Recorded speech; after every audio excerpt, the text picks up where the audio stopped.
नमस्कार दोस्तों, स्वागत है आपके और हमारे इस चैनल में। दोस्तों आज मैं आपको सुनाने वाली हूँ ईमानदारी का फल।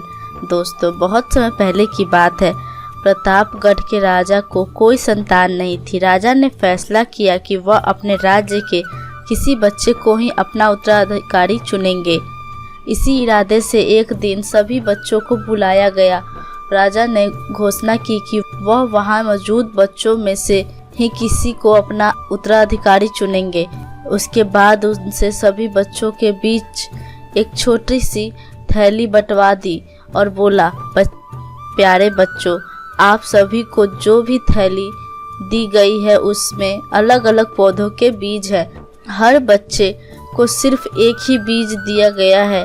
आपको इसे अपने घर ले जाकर एक गमले में लगाना है। 6 महीने बाद हम फिर यहाँ इकट्ठे होंगे और उस समय में फैसला करूँगा कि मेरे बाद प्रतापगढ़ का अगला शासक कौन होगा।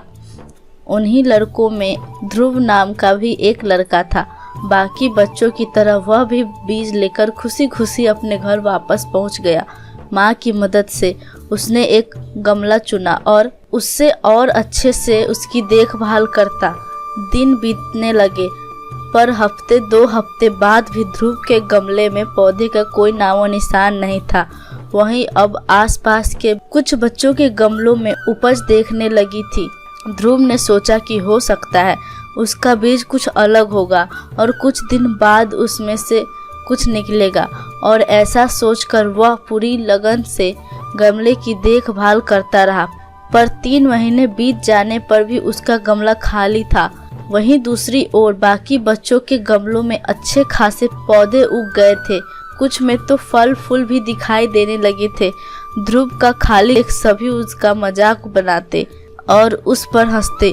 यहाँ तक कि कुछ बड़े बुजुर्ग भी उससे बेकार में मेहनत करने से मना करते। पर बावजूद इसके ध्रुव ने हार नहीं मानी और लगातार गमले की देखभाल करता रहा।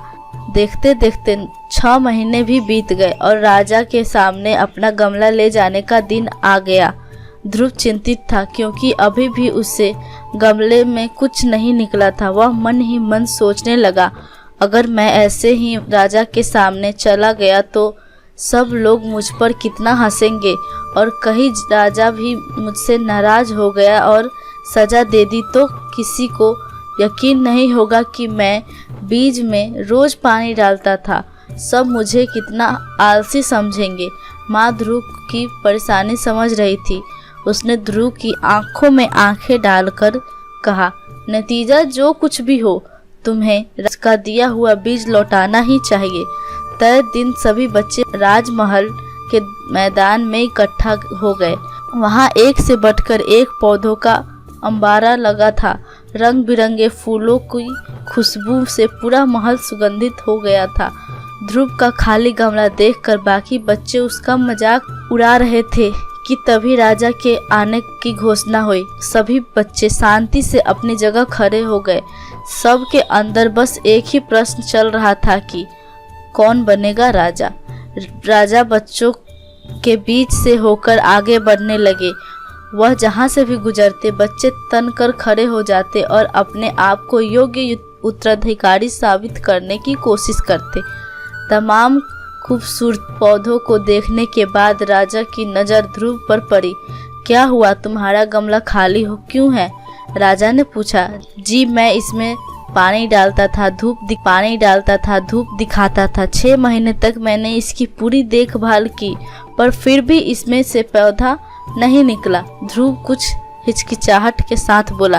राजा बाकी गमलों को देखने के लिए आगे बढ़ गया और जब सभी गमले देखने के बाद उसने बच्चों को संबोधित किया, आप लोगों ने खुद को साबित करने के लिए कड़ी मेहनत की। ज़्यादातर लोग किसी भी कीमत पर राजा बनना चाहते हैं, लेकिन एक लड़का है जो यहाँ खाली हाथ ही चला आया। ध्रुव, तुम यहाँ मेरे पास आओ। सबके सामने इस तरह बुलाया जाना ध्रुव को कुछ अजीब लगा। वह धीरे धीरे आगे बढ़ने लगा। जैसे ही राजा ने उसका गमला उठाकर बाकी बच्चों को दिखाया, सभी हंसने लगे। शांत हो जाइए, राजा ने ऊंची आवाज में कहा। 6 महीने पहले मैंने आपको बीज दिए थे और अपने अपने पौधों के साथ आने को कहा था। मैंने बीज दिए थे, वो बंजर थे। आप चाहे उसकी जितनी भी देखभाल करते, उसमें से कुछ नहीं निकलता। लेकिन अफसोस है कि आप सबके बीच में बस एक ध्रुव ही है जो खाली हाथ यहाँ उपस्थित हुआ है। आप सबको उससे सीखना चाहिए। पहले तो उसने ईमानदारी दिखाई कि और लोगों की तरह बीज में से कुछ ना निकलने पर दूसरा बीज नहीं लगाया, और उसके बाद खाली गमले के साथ यहाँ आने का साहस दिखाया, ये जानते हुए कि लोग उस पर कितना हंसेंगे, उसे कितना अपमानित होना पड़ेगा। मैं घोषणा करता हूँ कि ध्रुव ही प्रतापगढ़ का अगला राजा होगा। यही उसकी ईमानदारी का फल है।